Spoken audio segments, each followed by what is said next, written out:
নমস্কার, আমি সৌরভ রায় এবং আপনারা শুনছেন কিংবদন্তি ইউটিউব চ্যানেল।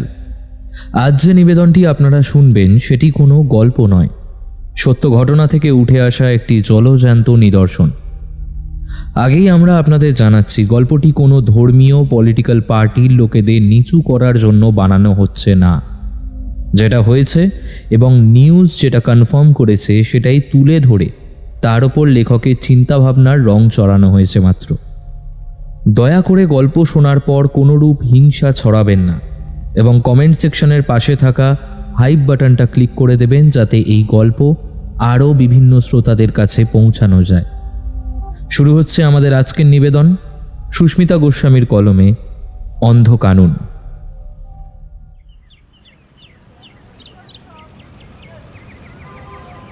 তীর্থঙ্কর মেডিকেল কলেজ ও হাসপাতাল, কলকাতা। সময়টা শরৎকালের শেষ ভাগ, বিকেল 5টা। দিনের আলো ম্লান হয়ে আসছে। তীর্থঙ্কর মেডিকেল কলেজের নিউরোসার্জারি ব্লকের করিডোরে এখন ভিড় সবচেয়ে বেশি। সাদা অ্যাপ্রন পরে এক হাতে ফাইল আর অন্য হাতে স্টেথোস্কোপ নিয়ে দ্রুত হেঁটে চলেছেন 29 বছর বয়সী পোস্ট গ্র্যাজুয়েট ট্রেনি চিকিৎসক ডক্টর স্নেহা বসু। তার মুখে এক স্নিগ্ধ দৃঢ় হাসি। স্নেহা শুধু একজন ডাক্তার ছিলেন না, তিনি ছিলেন এই হাসপাতালের সঞ্জীবনী। মেধাবী, পরিশ্রমী আর মানবিকভাবে তিনি রোগীদের জন্য নিজেকে উজাড় করে দিতেন। তার কাছে ডিউটি ছিল শুধু কর্ম নয়, ধর্ম। সিনিয়র কনসালটেন্ট ডক্টর অমিতাভ হাসি মুখে এগিয়ে আসেন। এই স্নেহা, আজ ডিলান সাহেবের অ্যাঞ্জিওগ্রামের রিপোর্টটা নিয়ে একটু বসো তো। তুমি না দেখলে আমার ঠিক শান্তি হয় না। তোমার ক্লিনিক্যাল চোখটা কিন্তু খুব শার্প। নিশ্চয়ই স্যার, আপনি চিন্তা করবেন না। আর হ্যাঁ, ডিলান আঙ্কেলকে বলবেন আজ আমি নিজে তার ডায়েট চার্টটা ফাইনাল করে দিয়েছি। উনি যেন মিষ্টির দিকে হাত না বাড়ান। এই জন্যেই তো তোমাকে দরকার। তুমি ডাক্তার কম আর অভিভাবক বেশি। স্নেহা দ্রুত আইসিইউ এর দিকে এগিয়ে গেলেন। সেখানে এক সদ্য ভর্তি হওয়া রোগী, এক দরিদ্র বৃদ্ধা, ভয়ে কাঁপছেন। মা গো, মা, আমার আমার কি খুব বিপদ মা। আমি তো এত খরচ সামলাতে পারবো না মা। আপনি একদম ভয় পাবেন না ঠাম্মি, আপনার কোনো বিপদ হবে না। আর খরচের কথা আপনাকে চিন্তা করতে হবে না। আমি স্যারের সঙ্গে কথা বলেছি, আপনার চিকিৎসার দায়িত্ব হাসপাতাল নেবে। আপনি শুধু মন দিয়ে বিশ্রাম নিন, কেমন? বৃদ্ধার চোখে জল আর কৃতজ্ঞতায় গলা বুঝে আসে। কোনো রকমে সে স্নেহার মাথায় আশীর্বাদের হাত রেখে বলে, তুমি কোনো মানবী নও মা। তুমি তো স্বয়ং মা দুর্গা। তুমি আমার মা, আমাদের সবার বড়, অনেক অনেক বড় হও মা তুমি। তোমার ছত্র ছায়ায় যেন আমার মতো আরো অনেক অসহায় সাহারা পায়। এই ছিল স্নেহা। সিস্টাররা বলতেন, স্নেহা ম্যাম যেখানে থাকেন সেখানে যেন একটা পজিটিভ এনার্জি ফ্লো করে।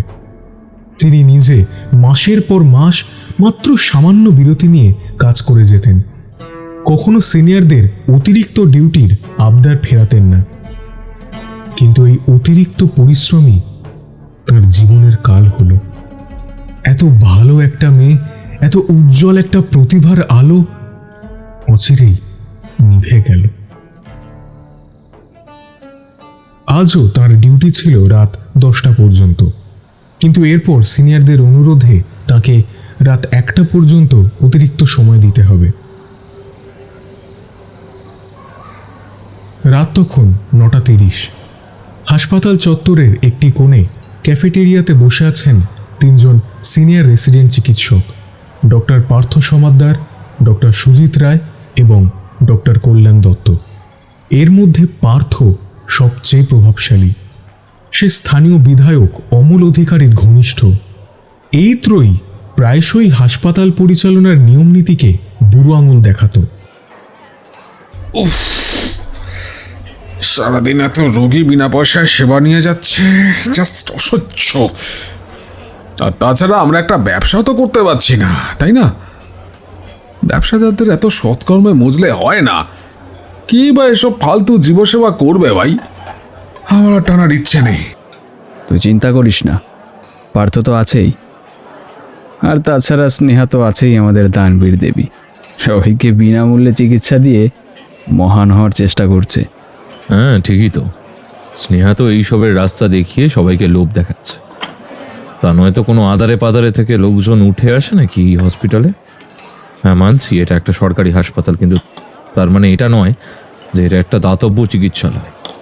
আর তাছাড়া অমিতাভ স্যারের রোগী নিয়ে এত আদিক্ষেতা দেখলে না গাটা জ্বলে ওঠে আমার। তবে আমার একটা কথা কিন্তু মনে হচ্ছে। কি মনে হচ্ছে? মেয়েটাকে কিন্তু আমার খুব একটা সুবিধা লাগে না। কেন, সন্দেহের কি আছে? ওকে দেখতে যতটা সাদাসিধে লাগে, ভেতরে ভেতরে কিন্তু ততটাই চালু। কারণ এই কিছুদিন আগে আমার কাছে শিবু যখন হসপিটালের ওষুধগুলো কিনতে এসেছিল, তখনই স্নেহা এসে চেপে ধরে। শুধু তাই নয়, আমি খুব ভালো করেই বুঝতে পারি যে ও নিজের কাজ চালানোর সাথে সাথেই আমাদের চোরা কারবার ধরার চেষ্টা করছে। তাহলে তো এই সুযোগটাকে কাজে লাগাতেই হবে। কিসের সুযোগ? তুই কি কোনো প্ল্যান করেছিস পার্থ?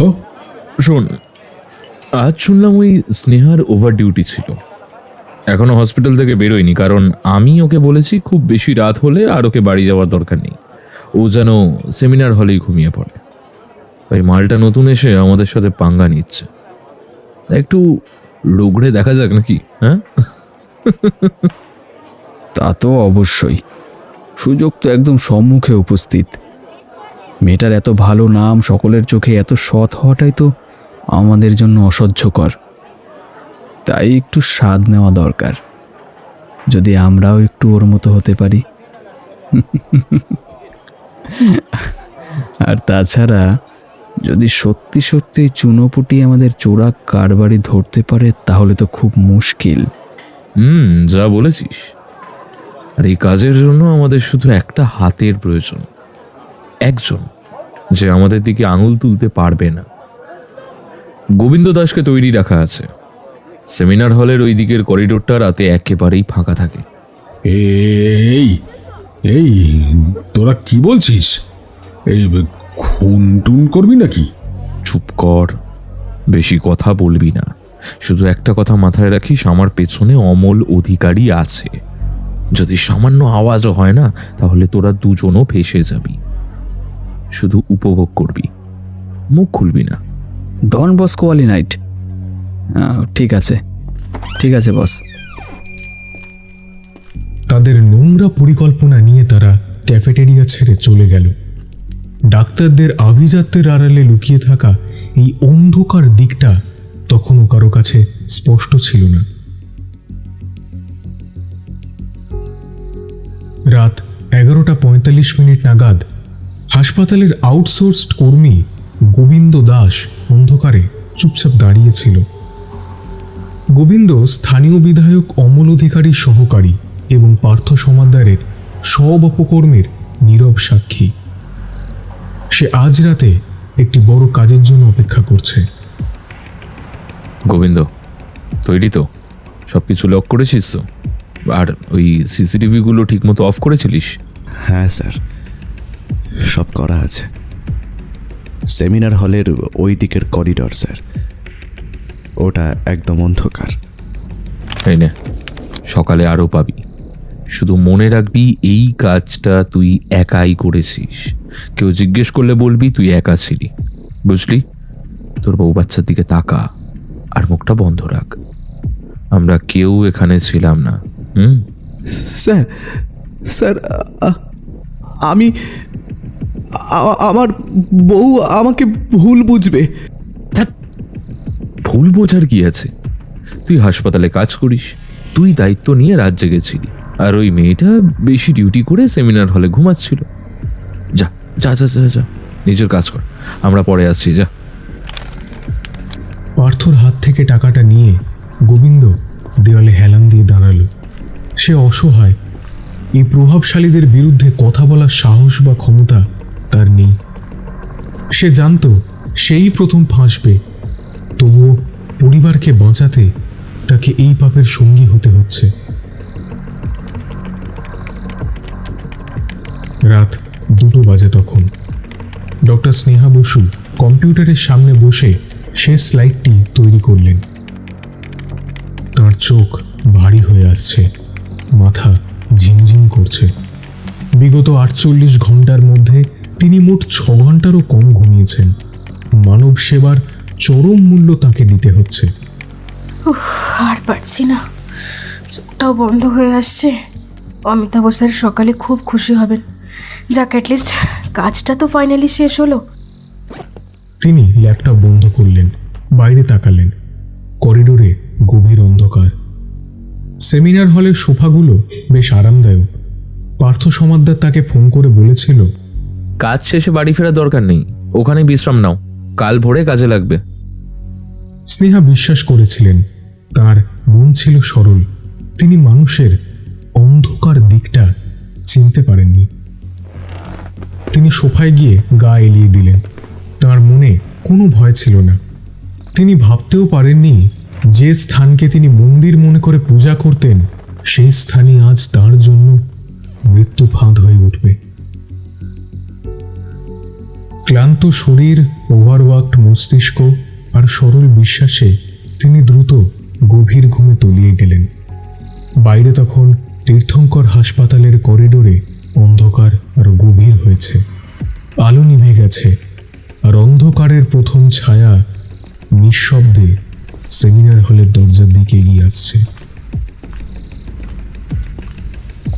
রাত 2:30। ডক্টর স্নেহা বসু গভীর ঘুমে আচ্ছন্ন। সেমিনার হল তখন সম্পূর্ণ অন্ধকারে ডুবে। শুধু বাইরে থেকে আসা করিডোরের ক্ষীণ আলোয় ঘরের আসবাবপত্রের আবছা ছায়া দেখা যাচ্ছে। দরজাটা নিঃশব্দে খুলে গেল। প্রথমে প্রবেশ করল গোবিন্দ দাস, যার চোখে ভয় ও চরম অপরাধবোধের ছায়া। তার পেছনেই এলো ডক্টর পার্থ সমাদ্দার, তার 2 সঙ্গী ডক্টর সুজিত রায় এবং ডক্টর কল্যাণ দত্ত। তাদের চোখে কোনো ভয় নেই, আছে কেবল ঘৃণ্য ক্ষমতার ঔদ্ধত্য। স্যার, এটা ঠিক হবে না স্যার, এটা ঠিক হবে না, প্লিজ। চুপ, তুই তোর কাজ কর। ভুলে যাস না এর জন্য তুই মোটা টাকা পেয়েছিস। যদি একটা আওয়াজ হয় না রে, মনে রাখিস তোর পরিবারকে তোর বস অমল অধিকারী দেখে নেবে। যা, দরজার সামনে পাহারাতে গিয়ে যা। গোবিন্দ নিরুপায় হয়ে দরজার সামনে দাঁড়ালো। সে তার পরিবারের ভবিষ্যতের দোহাই দিয়ে নিজের বিবেককে গলা টিপে হত্যা করল। পার্থ, সুজিত এবং কল্যাণ সোফায় ঘুমিয়ে থাকা স্নেহার কাছে এগিয়ে গেল। সেই শব্দে ঘুম ভেঙে গেল স্নেহার। একটু হতচকিত হয়ে সে বলে, এ কি স্যার, আপনারা এখানে? তুমি তো সবার ট্রিটমেন্ট করো, আজ আমরা তোমার ট্রিটমেন্ট করব। মানে আমি আপনার কথা ঠিক বুঝতে পারলাম না স্যার। বোঝানোর জন্যই তো আমরা এখানে এসেছি। ডক্টর স্নেহা বুঝতে পারে তার ক্লান্তি, তার সরল বিশ্বাস আজ তার সবচেয়ে বড় দুর্বলতা। এরপর তিন নরপশু ঝাঁপিয়ে পড়ে স্নেহার উপর। তার মুখ চেপে ধরে তারা একে একে নৃশংসতার সাথে তাকে ধর্ষণ করে। সে এক নৃশংস রক্তবন্যা বয়ে যায়। সেমিনার হল থেকে কোনো আর্তনাদ বের হলো না, প্রতিবাদ হলো না, শুধু কিছু চাপা গোঙানির মতো শব্দ অন্ধকারের মধ্যেই বিলীন হয়ে গেল। স্নেহার শরীর, মন এবং আত্মা চরমভাবে লুণ্ঠিত হলো। তার ডাক্তার হওয়ার স্বপ্ন, তার মানব সেবার ব্রত, সবকিছুই এই ক্ষমতাশালী শিক্ষিত শয়তানদের হাতে চূর্ণ বিচূর্ণ হলো। অত্যাচার যখন চূড়ান্ত সীমায়, তখন স্নেহা এক চরম শারীরিক এবং মানসিক কষ্টের সম্মুখীন হলো। তার শরীরের অভ্যন্তরীণ প্রতিরোধ এবার ভেঙে গেল পুরোপুরি। আমি আর পারছি না, মেরে ফেললো, বাঁচাও, বাঁচাও। নৃশংসতা ও নিজেদের অন্যায় চাপা দেবার নেশা তখন এতটাই চরম পর্যায়ে পৌঁছালো যে সেই সিনিয়র চিকিৎসকরা তাদের অপরাধের ছাপ মুছে ফেলতে হিংস্রতার চূড়ান্ত রূপ ধারণ করলো। শ্বাসরোধের চেষ্টা করা হলো। চুপ, একদম চুপ, বন্ধ কর বলছি, চুপ কর। এই অসহনীয় চাপ ও অভ্যন্তরীণ আঘাতের কারণে স্নেহার দেহের সংবেদনশীল স্থান, বিশেষ করে চোখ থেকে রক্তক্ষরণ শুরু হলো। স্নেহার চোখে জমা হওয়া শেষ জলটুকু রক্তে মিশে গেল। সেই রক্ত যেন নীরবে এই সমাজের, এই হাসপাতালের, এই ক্ষমতাশালীদের অন্ধকারকে চিহ্নিত করল। একটা জ্বলন্ত প্রতিভার প্রদীপকে যেন নিমেষেই নিভিয়ে দিল।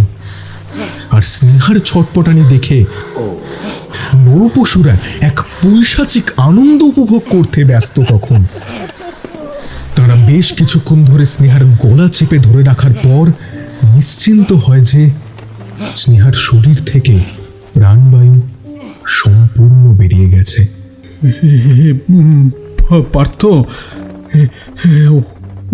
ও তো মরে গেল। এটা কি করলি তোরা? চুপ, কোনো আওয়াজ নয়। সারা বেশি বাড়াবাড়ি করছিল, এখন তোরা চুপচাপ থাক। গোবিন্দ, বডিটা একটু ভেতরে নিয়ে যা। আর শোন, মনে রাখিস, তুই একা ছিলি, এই সব নোংরামি তুই একাই করেছিস, ঠিক আছে? তারা দ্রুত ঘটনাস্থল থেকে বেরিয়ে গেল। গোবিন্দ একা রইল সেমিনার হলের নীরব শীতল অন্ধকারে। তার চোখে ছিল অপরাধ বোধ, ভয় এবং এক চরম অসহায়তা। সে জানতো তাকে ফাঁসানো হয়েছে, কিন্তু তার কিচ্ছু করার ছিল না। সে দ্রুত মৃতদেহটি হলের একটি অব্যবহৃত কোণে লুকিয়ে রেখে হলটি লক করে পালিয়ে গেল। পরদিন সকাল 8টা। সকালবেলার ব্যস্ততা শুরু হয়েছে তীর্থঙ্কর হাসপাতালে। জুনিয়র ডাক্তাররা ব্রেকফাস্ট করছেন। ডক্টর অরুণিমা সেন, স্নেহার ঘনিষ্ঠ বন্ধু, স্নেহাকে খুঁজছিলেন। স্নেহার ফোন বন্ধ। স্নেহা কোথায়? ওর তো এমন হয় না কখনো, ফোনও ধরছে না। কাল রাত 2টো পর্যন্ত কাজ করেছে, তাই কি আজ পারবে না? কিন্তু ও তো আমাকে বা অমিতাভ স্যারকে অবশ্যই ইনফর্ম করতো। ইতিমধ্যে একজন সুইপার সেমিনার হল পরিষ্কার করতে এসে অব্যবহৃত কোণে কিছু একটা দেখতে পেল। কাছে গিয়ে দেখতেই তার গলা থেকে এক ভয়াবহ চিৎকার বেরিয়ে এলো। স্যার, ম্যাডাম, রক্ত, একজন মারা গেছে স্যার। ডাক্তাররা দ্রুত ছুটে গেলেন। ডক্টর অরুণিমা সেনও সেই ভিড়েই ছিলেন। পুলিশ, হাসপাতাল সুপার এবং গণমাধ্যম মুহূর্তেই সেখানে জড়ো হলো। ভিড়ের মধ্যে যখন অরুণিমা স্নেহার নিথর ক্ষতবিক্ষত দেহটি দেখলেন, তার সারা পৃথিবী যেন ভেঙে পড়ল। স্নেহার অর্ধ উলঙ্গ, রক্তাক্ত, ক্ষতবিক্ষত শরীর, যার চোখ দুটি ছিল অর্ধেক খোলা, সেখানে জমেছিল চাপ চাপ রক্ত। তার মুখ ছিল নীরব চিৎকারে জমাট বাঁধা। অরুণিমা সেন অবিশ্বাসে ওই ভয়ঙ্কর নৃশংসতা দেখে চোখ বুজে আর্তনাদ করে ওঠে।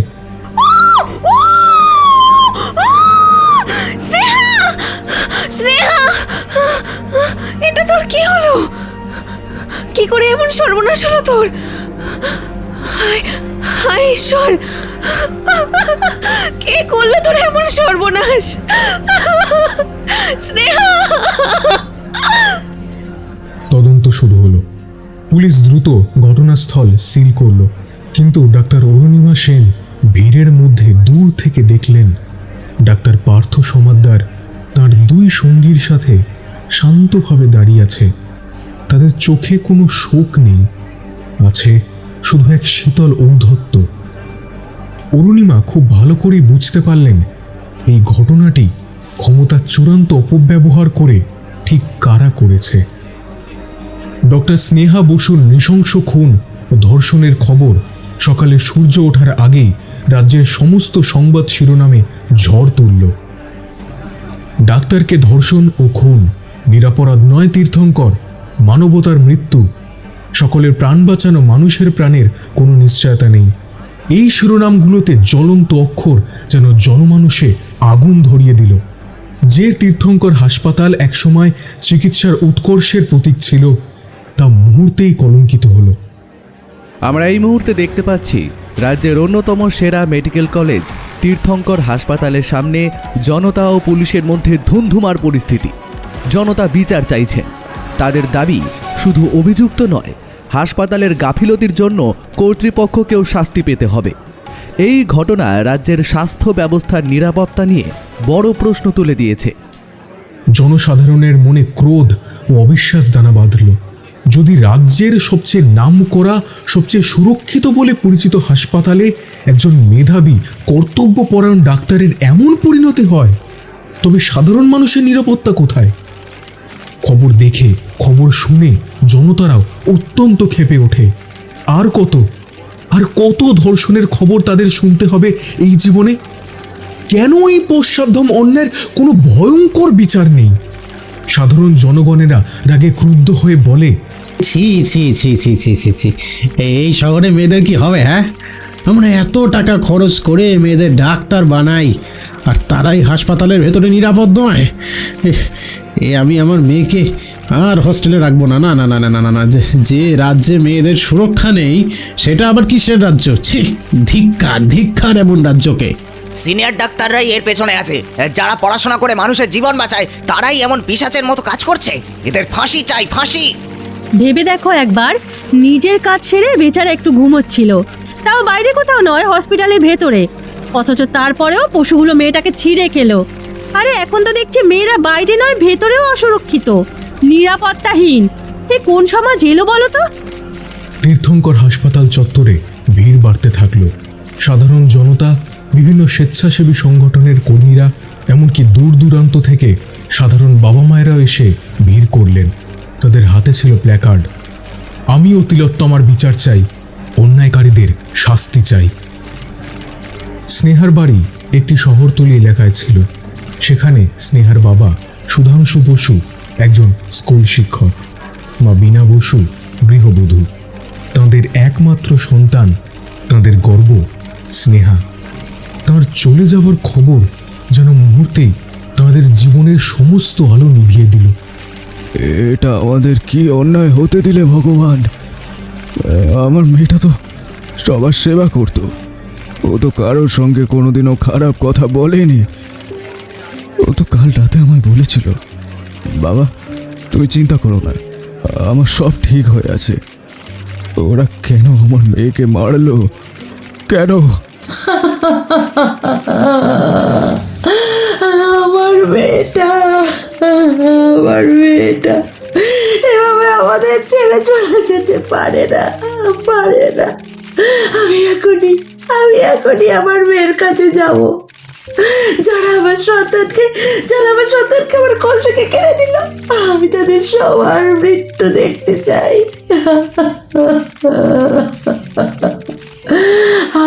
ঈশ্বরে আমার কি হয়ে গেল? স্নেহার বাড়িতে তখন ভিড়। পাড়া প্রতিবেশী, আত্মীয় স্বজন সান্ত্বনা দিতে এসেছেন, কিন্তু তাদের সান্ত্বনা দেওয়ার মতো ভাষা নেই। প্রত্যেকটি মায়ের মনে নিজেদের মেয়ের জন্য এক তীব্র চাপা ভয় বাসা বাঁধল। এই ঘটনা শুধু একটি পরিবারের ক্ষতি নয়, এটি ছিল সমাজের প্রতি, প্রতিটি মেয়ের নিরাপত্তার প্রতি একটি চরম আঘাত। তখন দুপুর গড়িয়ে বিকেল। তীর্থঙ্কর হাসপাতালের মূল ফটকের সামনে জনতার ক্রোধ ততক্ষণে চরম সীমায় পৌঁছেছে। শুধু স্লোগান নয়, এবার বিক্ষুব্ধ জনতা ভাঙচুর শুরু করলো।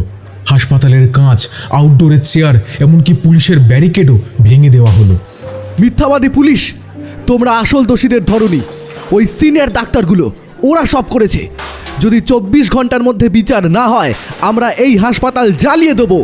যেখানে অন্য রাজ্য ধর্ষকদের 48 ঘন্টার মধ্যে এনকাউন্টার করে, সেখানে এই রাজ্য কেন ধীম গতিতে চলছে? রাজ্য প্রশাসন কিছু না করলে আমরাই আমাদের তিলোত্তমাকে বিচার দেব। আর নয়, অনেক হয়েছে, এবার মুখ খুলতেই হবে। নিজেদের লড়াই নিজেদেরকেই লড়তে হবে। আমরাও বিচার চাই। আমরা জানি কে বা কারা এই কাজ করেছে। হাসপাতালের ভেতরের চক্র ভেঙে দিতে হবে। আমরা স্পষ্ট করে বলছি, যদি এই ঘটনার পেছনে ক্ষমতাশালী কারো হাত থাকে তবুও তাকে ধরতে হবে। কোনো ডাক্তার, কোনো প্রভাবশালী এই ঘটনা থেকে নিষ্কৃতি পাবে না। এই পরিস্থিতি রাজ্যের মুখ্যমন্ত্রীর দপ্তরে উদ্বেগের সৃষ্টি করল। সরকার দেখল এই আন্দোলন শুধুমাত্র একটি হাসপাতালের ঘটনা নয়, এটি সরকারের প্রশাসনিক ব্যর্থতার প্রতীক হয়ে উঠেছে। পরিস্থিতি সামাল দিতে না পারলে রাজনৈতিকভাবে বড় ক্ষতি হতে পারে। মুখ্যমন্ত্রী মাননীয়া মায়া রায় জরুরি ভিত্তিতে সন্ধ্যায় ক্যাবিনেট বৈঠক ডাকলেন। তাঁর মুখে উদ্বেগ স্পষ্ট। তার অন্যতম প্রধান উপদেষ্টা আইপিএস অফিসার সুবীর রায় পরিস্থিতি ব্যাখ্যা করলেন। ম্যাডাম, পরিস্থিতি নিয়ন্ত্রণের বাইরে চলে যাচ্ছে। জনতার পুলিশে সংঘর্ষ অনিবার্য। ওরা হাসপাতাল ভাঙার হুমকি দিচ্ছে। আমাদের কাছে কিছু তথ্য আছে। Senior residence doctor Partha Samaddar এই ঘটনায় জড়িত। তাকে ধরলে পরিস্থিতি শান্ত হবে, কিন্তু বিধায়ক অমল অধিকারী চাপ সৃষ্টি করছেন। আমি সবটাই জানি, কিন্তু অমল অধিকারী আমার দলের লোক। এখন যদি তাকে বা তার ডান হাত বাম হাতকে ধরা হয় তাহলে বিরোধীরা এই সুযোগ নেবে। রাজনৈতিক স্থিতাবস্থা বজায় রাখা আগে জরুরি। সুবীর, তুমি শোনো। এরপর মুখ্যমন্ত্রী মায়া রায় অত্যন্ত নিখুঁত রাজনৈতিক চাল ছেলে বললেন, গোবিন্দ দাসকে দ্রুত আদালতে পেশ করা হোক। তাকেই একমাত্র এবং প্রধান অভিযুক্ত হিসেবে দাঁড় করাও। মিডিয়ার সামনে বলো যে পুলিশ দক্ষতার সঙ্গে 24 ঘন্টার মধ্যে মূল অপরাধীকে গ্রেফতার করেছে। জনতা আবেগপ্রবণ, তারা এখনই ফলাফল দেখতে চায়। তাদের হাতে একটা ফাঁসির আসামি তুলে দাও। আর হ্যাঁ, ব্যাপারটা বিরোধী দলের দিকে ঘুরিয়ে দাও। এটা ছড়িয়ে দাও যে বিরোধী দলের লোকেরা হাসপাতালের উপর হামলা চালিয়েছে গোবিন্দ দাসকে কাজে লাগিয়ে। ডিওয়াইএফআই এর পতাকা নিয়ে হামলা চালানো হয়েছে এবং বিরোধী দল জাতীয় পতাকা নিয়ে প্রবেশ করে। আর তার সাথে এটাও বলবে যে বিরোধী দলের কর্মীরা প্রমাণ লোপাটের জন্যই হাসপাতালে ঢুকেছিল। কিন্তু ম্যাডাম, এটা তো এটা তোমার কাজ নয় সুবীর। যতটুকু বলা হচ্ছে ততটুকুই করো। এটা রাজনৈতিক সিদ্ধান্ত। জনতাকে শান্ত করতে হবে। আর শোনো, পার্থ সমাদ্দারকে আপাতত কোথাও লুকিয়ে রাখো। পরে সব ঠান্ডা হলে দেখা যাবে। আর হ্যাঁ, কালই স্নেহার পরিবারকে ডেকে ক্ষতিপূরণের ঘোষণা করো। 15 লক্ষ টাকা নয়, কাল 20 লক্ষ টাকা ঘোষণা হবে। টাকা দিয়ে এদের মুখ বন্ধ করা যায়। দ্রুত অ্যাকশন নাও। এই আন্দোলন বেশি দিন চলতে দেওয়া যাবে না। সুবীর রায় মাথা নিচু করে মুখ্যমন্ত্রীর দপ্তর থেকে বেরিয়ে গেলেন। তিনি জানতেন তিনি অসত্যকে সমর্থন করতে চলেছেন। ন্যায় বিচার নয়, রাজনৈতিক সুবিধাই এখানে প্রাধান্য পেল। কিন্তু তারও যে কিছু বলার নেই, কারণ সে নিজেও এই ক্ষমতার শিকলে বাঁধা। তীর্থঙ্কর হাসপাতাল সংলগ্ন একটি কোর্ট বিল্ডিংয়ে তখন গভীর রাতেই মুখ্যমন্ত্রীর নির্দেশ মতো আইপিএস সুবীর রায় দ্রুত নাটক সাজালেন। পুলিশের বিশাল বহর এনে কঠোর নিরাপত্তার মধ্যে গোবিন্দ দাসকে কোর্টে নিয়ে আসা হলো। পুলিশের মুখপাত্র সংবাদ মাধ্যমের সামনে মুখ খুললেন। আমরা অত্যন্ত দ্রুততার সাথে কাজ করছি। এই মুহূর্ত থেকে জনতা শান্ত হন। এটা সম্পূর্ণভাবে বিরোধী দলের প্রচলিত কাজ। বিরোধী দলের লোকেরা হাসপাতালের ওপর হামলা চালিয়েছে গোবিন্দ দাসকে কাজে লাগিয়ে। ডিওয়াইএফআই এর পতাকা নিয়ে হামলা চালানো হয়েছে এবং বিরোধী দল জাতীয় পতাকা নিয়ে প্রবেশ করে। আর তার সাথে এটাও বলবে যে বিরোধী দলের কর্মীরা প্রমাণ লোপাটের জন্যই হাসপাতালে ঢুকেছিল। অভিযুক্ত গোবিন্দ দাসকে গ্রেফতার করা হয়েছে এবং কঠোর শাস্তি নিশ্চিত করা হবে। এই নৃশংসতার পেছনে আর কেউ নেই। গোবিন্দ দাস ও বিরোধী দলের কথা শুনে জনতা আরও বিক্ষুব্ধ হলো। তাদের দাবি ছিল সিনিয়র ডাক্তাররা, কিন্তু তাদের সামনে আনা হলো একজন দরিদ্র কর্মচারীকে। তবুও পুলিশ গোবিন্দকে একমাত্র অপরাধী হিসেবে প্রমাণ করতে বদ্ধপরিকর রইল। এরপর যখন তিলোত্তমার পরিবারকে ক্ষতিপূরণ হিসেবে 15 থেকে 20 লক্ষ টাকা দেওয়ার কথা বলা হয়, তখন জনতা চিৎকার করে বলে, কি মনে করেছেন কি আপনারা একটা মেয়ের প্রাণের দাম 15 লক্ষ টাকা দিয়ে কিনবেন? আপনাদের লজ্জা করে না? আমরা আপনাদের কাউকে ছাড়বো না। জনতাদের শান্ত করা খুবই কঠিন হয়ে পড়ছিল সরকারের পক্ষে। তবে রাত বাড়ার সাথে সাথে জনতা ক্লান্ত হয়ে ফিরতে শুরু করল। মুখ্যমন্ত্রী এবং তার দল সাময়িকভাবে পরিস্থিতি নিয়ন্ত্রণে সফল হলেন, কিন্তু ডাক্তার অরুণিমা সেন এবং স্নেহার বাবা মা বুঝতে পারলেন তাদের লড়াই কেবল অপরাধের বিরুদ্ধে নয়, তাদের লড়াই এখন এই শক্তিশালী রাজনৈতিক ব্যবস্থার বিরুদ্ধে। সত্যের জন্য লড়াই কেবল শুরু হলো এখন। এদিকে কিছু মানুষ বিরোধী গুঞ্জন গাইতে শুরু করে। কেউ কেউ বলে, ছাড় তো, মেয়েটারই দোষ ছিল, কি দরকার ছিল এত রাত পর্যন্ত ডিউটি করার, ইত্যাদি ইত্যাদি আরো অনেক ধরনের কটু মন্তব্য। পুলিশ যখন গোবিন্দ দাসকে একমাত্র অপরাধী হিসেবে প্রতিষ্ঠা করার চেষ্টা চালাচ্ছে, ডাক্তার অরুণিমা সেন এবং তার সহকর্মীরা তখন নীরব হয়ে বসে থাকার পাত্র নন। তাঁরা বুঝতে পারলেন রাজনৈতিক চক্রের মোকাবিলায় তাদের একটি শক্তিশালী প্রতীক প্রয়োজন, এবং সেই মুহূর্ত থেকেই ডক্টর স্নেহা বসুর প্রতীকী নাম হল তিলোত্তমা। কলকাতা শহরটি যেমন সৌন্দর্য ও সংগ্রামের প্রতীক, স্নেহা তেমনি হয়ে উঠলেন ন্যায় বিচারের জন্য লুণ্ঠিত সৌন্দর্যের প্রতীক। ডাক্তার অরুণিমা সেন সোশ্যাল মিডিয়ায় প্রতিবাদপূর্ণ পোস্ট দিয়ে বলেন, প্রশাসন আমাদের চুপ করাতে চেয়েছিল, ক্ষমতা আমাদের চোখ থেকে সত্য আড়াল করতে চেয়েছে, কিন্তু আমরা নীরব থাকব না। আমাদের সহকর্মী, আমাদের বন্ধু ডক্টর স্নেহা বসু, সে শুধু একজন ভিকটিম নয়, সে আমাদের তিলোত্তমা।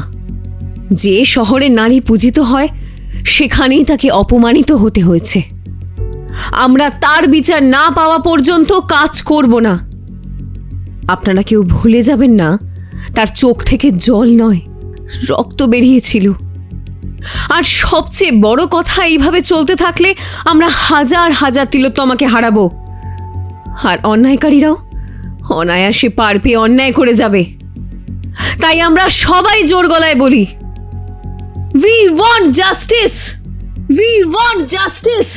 We want এরপর justice! #Justice for Tilottama, #Tilottama জাগো, #জাস্টিস ফর তীর্থঙ্কর এই প্রতীকী নাম এবং হ্যাশট্যাগ মুহূর্তের মধ্যেই ভাইরাল হলো। অরুণিমার এই প্রতিবাদপূর্ণ আবাহন সাধারণ মানুষের মনে নতুন করে সাড়া জাগালো। মানুষের মনে থাকা সংশয় ও ক্রোধ তিলোত্তমা নামের মাধ্যমে একীভূত হলো। শুধু তাই নয়, প্রতিবাদের সবচেয়ে শক্তিশালী মাধ্যম হিসেবে বেছে নেওয়া হলো মোমবাতি মিছিল। হাজার হাজার সাধারণ মানুষ, স্কুল কলেজের শিক্ষার্থী, শিক্ষক, ডাক্তার এবং বিভিন্ন পেশার মানুষ সন্ধ্যায় শহরের প্রধান রাজপথে ভিড় করলেন। হাতে জ্বলন্ত মোমবাতি, মুখে কোনো স্লোগান নেই, শুধু নীরবতা। এই নীরবতা ছিল পুলিশের দেওয়া মিথ্যে বয়ানের বিরুদ্ধে এক তীব্র প্রতিবাদ। নীরবতার এই শক্তি রাজনৈতিক কোন্দলের চেয়েও বেশি প্রভাবশালী হয়ে উঠল। আমরা এখানে বিচার চাইতে এসেছি। গোবিন্দ দাস একা এই কাজটা করেনি। আমরা জানি সমাজের উঁচু তলার মানুষের পেছনে রয়েছে, আর সব থেকে বড় কথা, এটা সরকারের কাজ। বিরোধী দলকে ফাঁসানো হচ্ছে। এই মোমবাতির সেই আগুন যা আমাদের মনে জ্বলছে। যদি আমরা বিচার না পাই, এই আলো আমরা নিভতে দেব না। মিছিলটি যখন মুখ্যমন্ত্রীর সরকারি বাসভবনের কাছাকাছি পৌঁছালো, পুলিশ তখন বিপুল সংখ্যক ব্যারিকেড তৈরি করল, কিন্তু মোমবাতি হাতে থাকা জনতা কোনো সংঘর্ষে গেল না। তারা শুধু সেখানেই মাটিতে বসে পড়ল, এক বিশাল নীরব জনসমুদ্র। এটা কিসের নাটক? এদের সরাও। এই নীরবতা তো স্লোগানের থেকেও বিপজ্জনক। কোনো শক্তি প্রয়োগ করবে না, শুধু ঘেরাও করে রাখো, কোনোভাবেই যাতে তারা মুখ্যমন্ত্রীর বাড়ির কাছে না পৌঁছায়। পুলিশের কৌশল ছিল শান্তি বজায় রাখা, কিন্তু বিক্ষোভকারীদের উদ্দেশ্য সফল হতে না দেওয়া। ডাক্তার অরুণিমা সেনের নেতৃত্বে জুনিয়র ডাক্তাররা হাসপাতাল চত্বরে শুরু করলেন রাত জাগো আন্দোলন। তাঁরা হাসপাতালের গেটেই তাঁবু গেড়ে বসলেন। দিনে তারা কাজের দেখভাল করতেন, রাতে তারা সেখানে মোমবাতি জ্বালিয়ে হাতে প্ল্যাকার্ড নিয়ে জেগে থাকতেন। আন্দোলনের তীব্রতা বাড়তে অরুণিমা ও তার কয়েকজন সহকর্মী অনশন শুরু করলেন। তাঁদের বার্তা ছিল স্পষ্ট, যদি ডাক্তাররা হাসপাতালে নিরাপদ না থাকেন তবে তারা রোগী দেখতে পারবেন না। স্বাস্থ্য পরিষেবা ব্যাহত হতে শুরু করল। স্থানীয় ব্যবসায়ীরা তাদের জন্য শুকনো খাবার ও পানীয় জল সরবরাহ করতে লাগলেন। রাত জাগো আন্দোলন শহরের প্রতিটি বাড়ির রান্নাঘর আর ড্রয়িং রুমের আলোচনায় পরিণত হলো। আমরা জানি সত্যকে চেপে দেওয়ার চেষ্টা হচ্ছে, কিন্তু আমরাও পণ করেছি যতক্ষণ না ডক্টর পার্থ সমাদ্দার এবং তার দলবলকে ধরা হচ্ছে আমরা সরব থাকব। আমরা তিলোত্তমার জন্য লড়ছি। আমাদের এই লড়াই শুধু স্নেহার জন্য নয়, রাজ্যের প্রতিটি মেয়ের জন্য আমাদের এই লড়াই। ওদিকে বিরোধী দলগুলো নিজেদের ওপর মিথ্যে অন্যায়ের দায়ভার আসতে দেখে এই সুযোগে সরকারের ওপর চাপ বাড়ায়। তারা কেন্দ্রীয় তদন্ত সংস্থা অর্থাৎ সিএসটি এর হাতে মামলাটি তুলে দেওয়ার দাবি জানালো। কিন্তু মুখ্যমন্ত্রী মায়া রায় তার চাল বজায় রাখলেন। তার নির্দেশে বিধায়ক অমল অধিকারী মাঠে নামলেন। এই আন্দোলন এক সুপরিকল্পিত রাজনৈতিক ষড়যন্ত্র। ডাক্তাররা কেন রাজনীতি করছে? বিদেশি অর্থপুষ্ট কয়েকটা সংগঠন এই রাজ্যের শান্তি নষ্ট করতে চাইছে। যারা এই আন্দোলন করছে তারা রাজ্যের উন্নয়নের বিরোধী। আমরা ইতিমধ্যে অপরাধীকে ধরেছি, আর যারা তিলোত্তমা বলে স্লোগান দিচ্ছে তারা রাজ্যের ভাবমূর্তি নষ্ট করছে। এই পাল্টা আক্রমণে আন্দোলনকারী ডাক্তাররা দমে গেলেন না, উল্টে অমল অধিকারীর এই ভাষণ প্রমাণ করল তাদের সন্দেহই ঠিক, এই ঘটনার পেছনে বড় কোনো রাজনৈতিক ক্ষমতা লুকিয়ে আছে। যিনি একজন ধর্ষক ও খুনির পক্ষ নিচ্ছেন তিনিই বলছেন আমরা রাজ্যের ভাবমূর্তি নষ্ট করছি। আমাদের লড়াই ন্যায় বিচারের জন্য।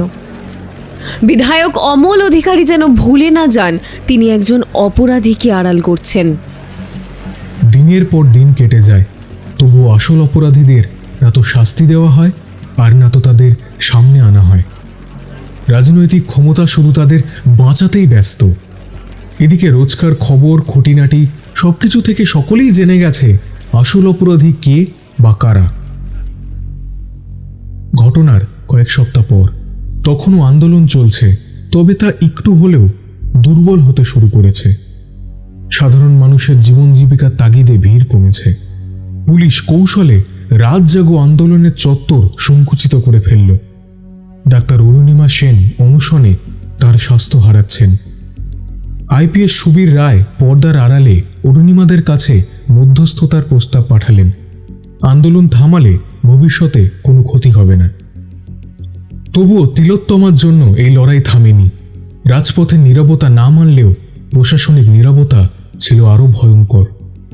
এই লড়াইয়ে তারা হেরে যাচ্ছে না, কিন্তু ক্ষমতা যে তাদের চেয়ে অনেক বেশি শক্তিশালী এই কঠিন সত্যটা তারা বুঝতে শুরু করল।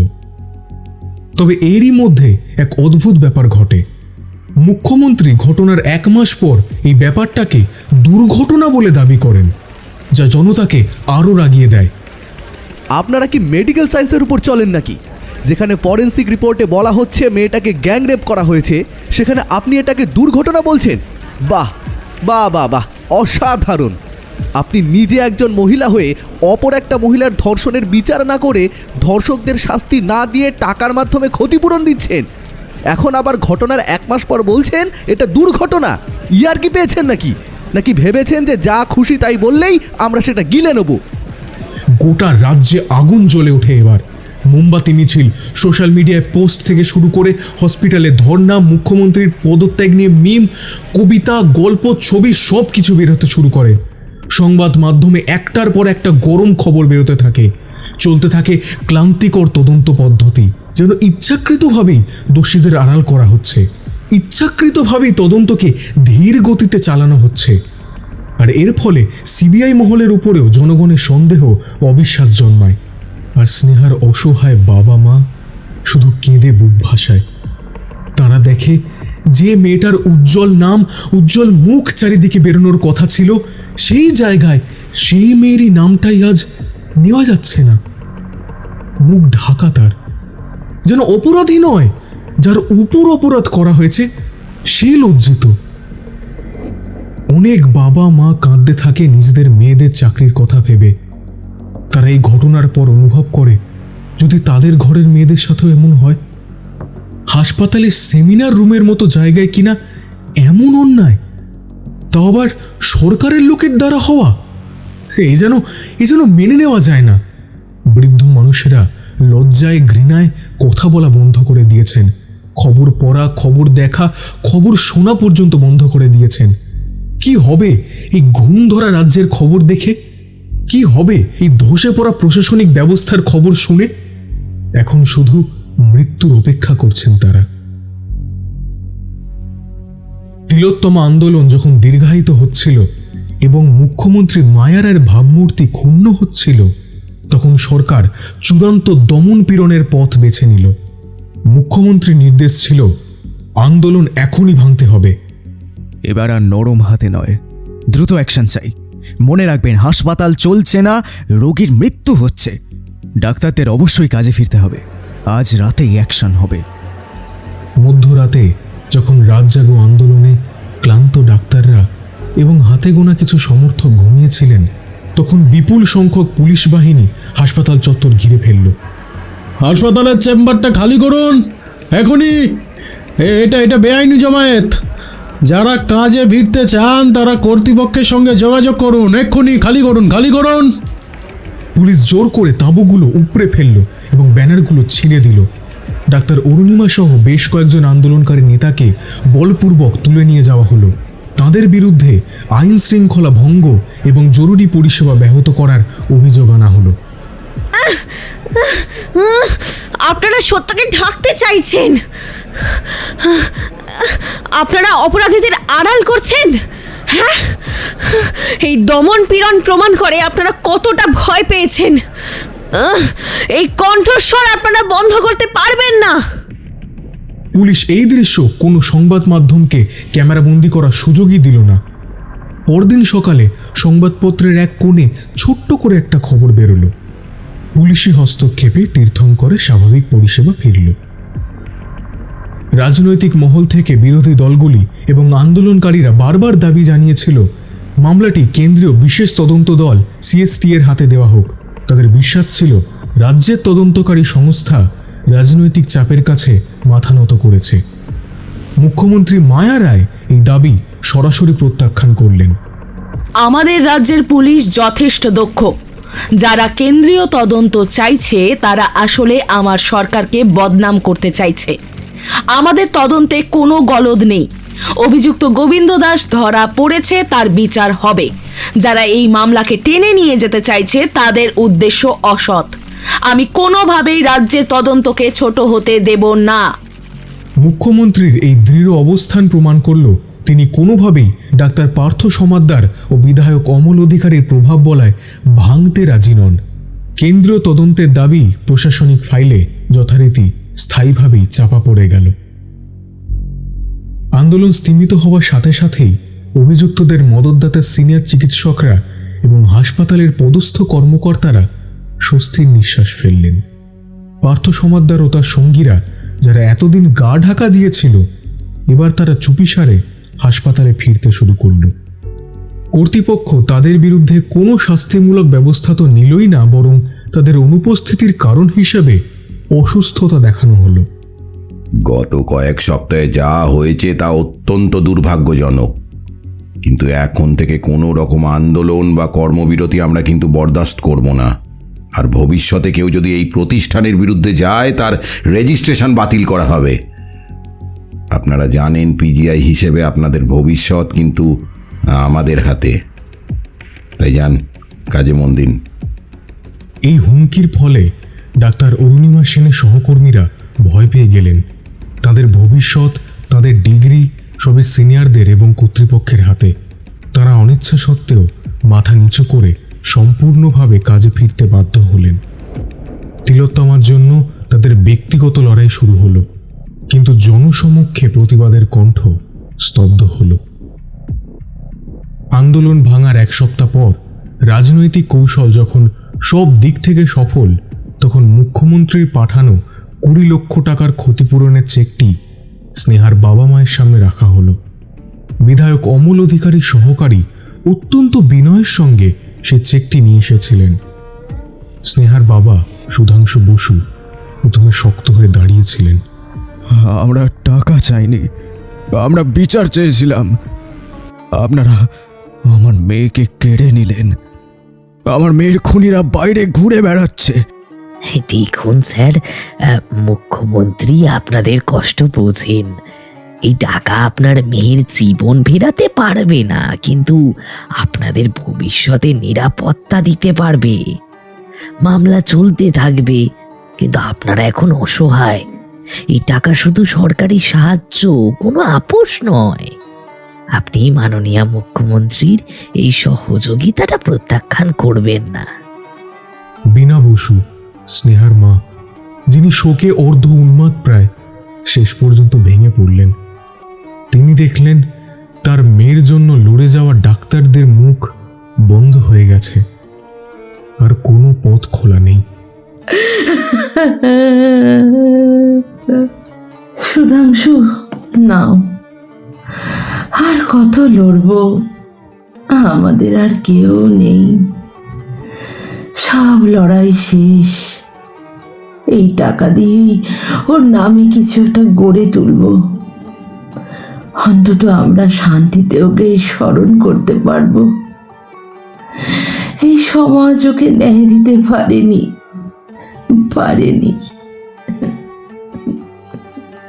স্নেহার বাবা চোখে জল নিয়ে কম্পিত হাতে চেকটি নিলেন। এই গ্রহণ ছিল ন্যায় বিচারের প্রতি চূড়ান্ত আত্মসমর্পণের প্রতীক। সরকার ঘোষণা করল, স্নেহার পরিবার আমাদের সহযোগিতা গ্রহণ করেছেন, তাদের প্রতি আমাদের আন্তরিক সমবেদনা। এই ঘটনা মিডিয়ায় প্রচারিত হলো। সাধারণ মানুষ মনে করল সরকার শেষ পর্যন্ত পরিবারকে আর্থিক নিরাপত্তা দিয়েছে, সুতরাং বিষয়টি মিটে গেল। তিলোত্তমার নাম ধীরে ধীরে মানুষের মন থেকে মুছে যেতে শুরু করল। এদিকে একমাত্র অভিযুক্ত গোবিন্দ দাস তখনও কারাগারে। বিধায়ক অমল অধিকারীর নির্দেশে একজন সরকারি উকিল তাকে বোঝালো যে যদি সে দোষ স্বীকার করে নেয় তাহলে তার সাজা কম হবে এবং তার পরিবারকে আর্থিকভাবে সাহায্য করা হবে। আমি খুন করিনি স্যার, আমি খুন করিনি। আমি শুধু দরজাটা বন্ধ করেছিলাম। আসল লোকগুলো ওসব বলে কোনো লাভ নেই। আসল লোক কে তা কেউ কিন্তু প্রমাণ করতে পারবে না। তোমার বিরুদ্ধেই সমস্ত প্রমাণ কিন্তু রয়েছে। আর যদি তুমি এখন দোষ স্বীকার করো তাহলে ভবিষ্যতে কিন্তু ভালো থাকবে। আরে বাবা, তোমার পরিবার তো বাইরে নিরাপদে থাকবে, তাই না? গোবিন্দ জানত তার কোনো বিকল্প নেই। সে অসহায়। সে বুঝতে পারল সে ক্ষমতার নোংরা খেলায় একটি বলির পাঁঠা মাত্র। ডাক্তার পার্থ সমাদ্দার ও তার সঙ্গীরা বাইরে বিলাসবহুল জীবন কাটাচ্ছে, আর গোবিন্দ সেই অপরাধের বোঝা মাথায় নিয়ে নীরব কারাগারে দিন গুনতে শুরু করল। এদিকে সবাই যখন দেখল তাদের এত আন্দোলনের পরেও কোনো রকম কোনো পরিবর্তন এলো না, তখন ধীরে ধীরে বৃহৎ দলটি ভাঙতে শুরু করে এবং ক্রমে ক্রমে তা ছোট হয়ে আসে। একটা করে দিন কেটে যায়। বিচার চাই চিৎকার থেমে আসে, কিন্তু বিচার আসে না। সবাই বুঝতে পারে তারা তিলোত্তমার বিচার হয়তো পাবে না। তারা আশাহত হয়ে সবকিছু ধীরে ধীরে ছেড়ে দিতে থাকে। কেউ কেউ আবার ব্যঙ্গ করে বলতে থাকে, সব দম শেষ, খুব তো বিচার চাই করে লাফালে, কোথায় গেল সব? এরই মধ্যে একজন নামী ক্রিকেটার মিডিয়ার সামনে এই ঘটনার পরিপ্রেক্ষিতে বললেন, আরে দেখুন, রেপ হওয়া অত্যন্ত একটা ন্যাচারাল বিষয়। এটা নিয়ে এত মাতামাতি করার তো কিছু হয়নি। হ্যাঁ, অন্তত আমি বুঝতে পারছি না এত মাতামাতি করার কারণটা কি। হ্যাঁ, সেই ক্রিকেটার এমন একটা অবিবেচক তুল্য কথার কারণে ট্রোল হয়েছিল, মানুষ রেগেও ছিল, কিন্তু ওই অতদূর অবধি। কারণ সবাই ততদিনে স্থির বিশ্বাস করে নিয়েছে এই রাজ্যে ধর্ষকরা বিনা সাজায় রাস্তায় ঘুরে বেড়ায়। ধীরে ধীরে সবটা মুছে যেতে থাকে। যারা এই আন্দোলনের মূল উদ্যোক্তা ছিল তারা অনেক চেষ্টা করেও কাউকে ধরে রাখতে পারে না।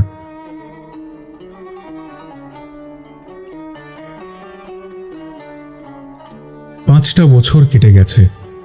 ডাক্তার স্নেহা বসুর সেই নৃশংস ঘটনা এখন ইতিহাসের পাতায় এক কালো কালির আঁচড়। গোবিন্দ দাস কারাগারে যাবজ্জীবন সাজা খাটছে। রাজ্যের মানুষ জীবনে স্বাভাবিক ছন্দে ফিরেছে, কিন্তু মাঝে মাঝে কোনো নারী নির্যাতন বা চিকিৎসকদের সমস্যার খবরে তিলোত্তমা নামটি ফিসফিস করে ফিরে আসে। ডাক্তার অরুণিমা সেন এখন রাজ্যের এক অন্য হাসপাতালে সিনিয়র কনসালটেন্ট। তিনি আর আগের মতো প্রতিবাদী নন, তিনি কঠোর পরিশ্রম করেন, কিন্তু তার চোখে এক গভীর বিষাদের ছায়া। তিনি তার সহকর্মীদের কাছে এখন পরাজিত নেতা হিসেবে পরিচিত, যিনি চেষ্টা করেছিলেন কিন্তু পারেননি। স্নেহার বাবা মা সেই 20 লক্ষ টাকার ক্ষতিপূরণ দিয়ে গ্রামের বাড়িতে একটি ছোট ক্লিনিক খুলেছেন, যার নাম দিয়েছেন স্নেহা সেবা সদন। তারা নীরব সমাজসেবার মাধ্যমে মেয়ের স্মৃতি বাঁচিয়ে রেখেছেন। তারা আর আদালতে যান না, তাদের সব আশা মরে গেছে। সন্ধ্যায় কলকাতার এক বিলাসবহুল কনভেনশন হলে আজ শহরের নামি দামি শিল্পপতি, রাজনীতিবিদ এবং সমাজসেবীদের এক বিশাল সম্মেলন। বিষয় নতুন ভারত, নারী ক্ষমতায়ন ও কর্মক্ষেত্রে সুরক্ষা। হল ভর্তি গণ্যমান্য ব্যক্তি, মঞ্চে ঝলমলে আলো। প্রধান বক্তাদের মধ্যে উপস্থিত আছেন মাননীয় মুখ্যমন্ত্রী মায়া রায়, যিনি এখনও রাজ্যের অবিসংবাদিত নেত্রী, বিধায়ক অমল অধিকারী, যিনি এখন রাজ্যের পূর্ত ও নগরোন্নয়ন মন্ত্রী, এবং বিশেষ অতিথি হিসেবে আছেন ডাক্তার পার্থ সমাদ্দার। হ্যাঁ, সেই ডাক্তার পার্থ সমাদ্দার যাকে ঘটনার পর বাঁচানো হয়েছিল। তিনি এখন একজন সফল বেসরকারি হাসপাতালের মালিক এবং বিভিন্ন সামাজিক সংগঠনের সক্রিয় সদস্য। তার 2 সঙ্গীও এখন উচ্চ পদে কর্মরত।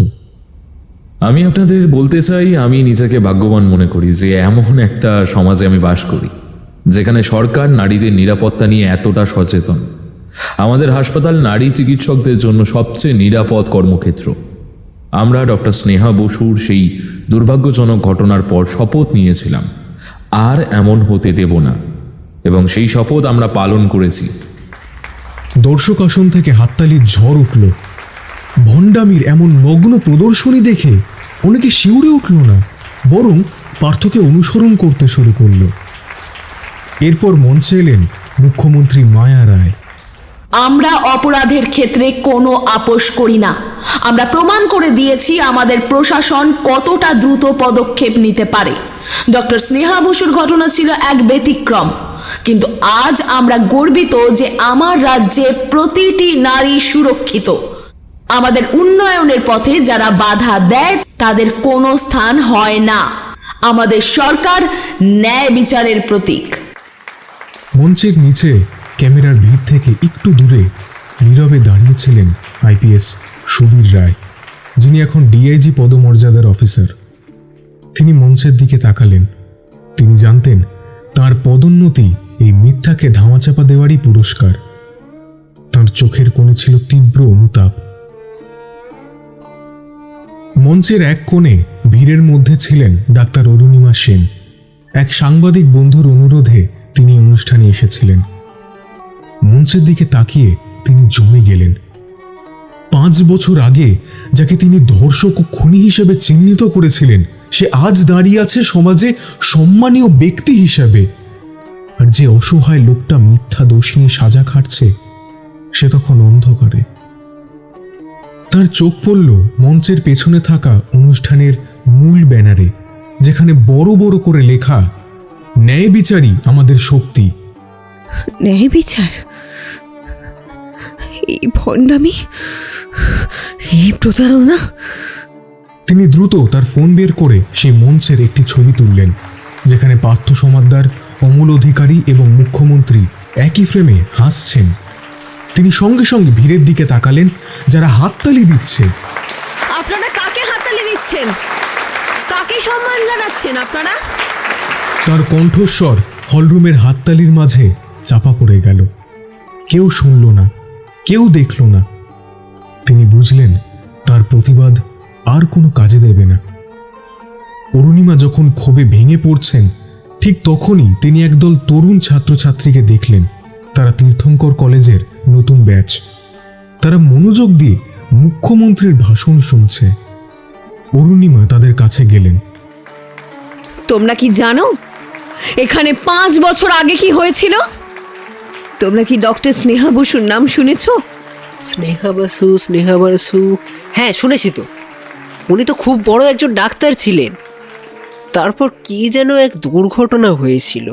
দুর্ঘটনা নয়, তাকে ধর্ষণ করে খুন করা হয়েছিল। আর তার খুনিরা আজ এই মঞ্চে দাঁড়িয়ে তোমাদের নিরাপত্তা নিয়ে ভাষণ দিচ্ছে। ছাত্রছাত্রীরা স্তম্ভিত হয়ে গেল। তারা বিশ্বাস করতে পারছিল না। অরুণিমা মঞ্চের দিকে ফিরে তাকালেন। তার চোখ থেকে জল নয়, যেন আগুন ঝরছিল। তিনি দৃঢ়ভাবে শপথ নিলেন, এই মিথ্যাকে আর তিনি চলতে দেবেন না। যদি প্রথম লড়াইয়ে তিনি হেরেও যান, এই সত্যকে তিনি নতুন প্রজন্মের কাছে পৌঁছে দেবেন। তিলোত্তমা, তোর বিচার আমি একাই করব। হয়তো আজ নয়, কিন্তু যেদিন এই ছাত্রছাত্রীরা মঞ্চে দাঁড়িয়ে থাকাই মিথ্যাকে প্রশ্ন করবে, সেই দিন হবে তোর আসল বিচার। আমরা হয়তো বিচার পাইনি, কিন্তু এই গল্প, এই সত্য এই সমাজের বুকে কাঁটার মতো বিঁধে থাকবে, কাঁটার মতো বিঁধে থাকবে। এরপর ডাক্তার অরুণিমা সেন হল থেকে বেরিয়ে গেলেন। তিনি একা, কিন্তু তার ফোনের গ্যালারিতে তোলা সেই ছবিটি ছিল যেখানে ক্ষমতার শীর্ষে থাকা অপরাধীরা হাস্যোজ্জ্বল মুখে দাঁড়িয়ে আছে, আর নিচে বসে আছে সেই তরুণ প্রজন্ম যাদের মনে প্রথমবার সন্দেহের ও প্রতিবাদের বীজ বপন করা হলো। আদৌ কি তারা এই অন্ধ কানুনে ভরা রাজ্যকে দিতে পারবে অন্যায়ের শাস্তি আর ন্যায়ের বিচার?